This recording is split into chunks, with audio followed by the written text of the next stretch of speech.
তবেই হঠাৎ মানুষের মৃত্যু চলে আসে। কখন কার মৃত্যু চলে আসে কোনো গ্যারান্টি নেই।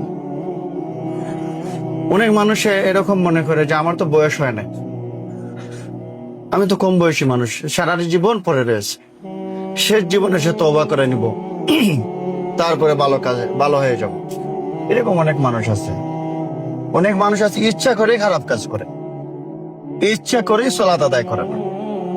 তার আকাঙ্ক্ষা হলো যে সে শেষ বয়সে এসে দাড়ি রাখবে, তবলিগে চিল্লা লাগাইবে, তারপরে একটা ভালো মানুষ হয়ে যাবে। এরকম অনেক মানুষের আকাঙ্ক্ষা। সে ইচ্ছা করেই আমার তো এখন সালাত পড়ার সময় হয় নাই, দাড়ি রাখার সময় হয় নাই, তারপরে দিনের পথে আসার সময় হয় নাই, বাকিটা জীবন পড়ে রয়েছে, কিছুক্ষণ আগে করি। মানে সে যেন আল্লাহর কাছ থেকে গ্যারান্টি পেয়ে গেছে যে সে 60 বছরের জীবন পাবে, 70 বছরের জীবন পাবে।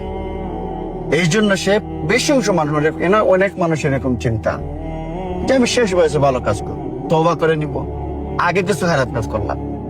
অসংখ্য মানুষ এরকম আছে।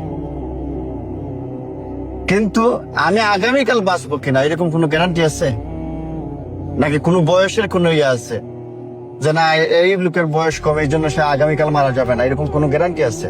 না, গ্যারান্টি নেই। 10 বছরের ছেলে মারা যেতে পারে, 20 বছরের যুবকও মারা যেতে পারে। এই জন্যে মৃত্যু কার কখন আসবে আল্লাহ রাব্বুল আলামিন ভালো জানেন, আমরা জানি না। অনেক মানুষ, শত শত মানুষ এমন আছে, হাজার হাজার মানুষ এমন আছে, সে ইরাদা করছে আগামীকাল থেকে চলা শুরু করবে, কিন্তু আজকেই মারা গেছে। হাজার হাজার এরকম মানুষ আছে, শত শত মানুষ এরকম আছে যে আগামীতে আমি ভালো কাজ করবো, এই চিন্তা তার মধ্যে ছিল, কিন্তু ভালো কাজ আর শুরু করতে পারে নাই, এর আগেই চলে গেছে।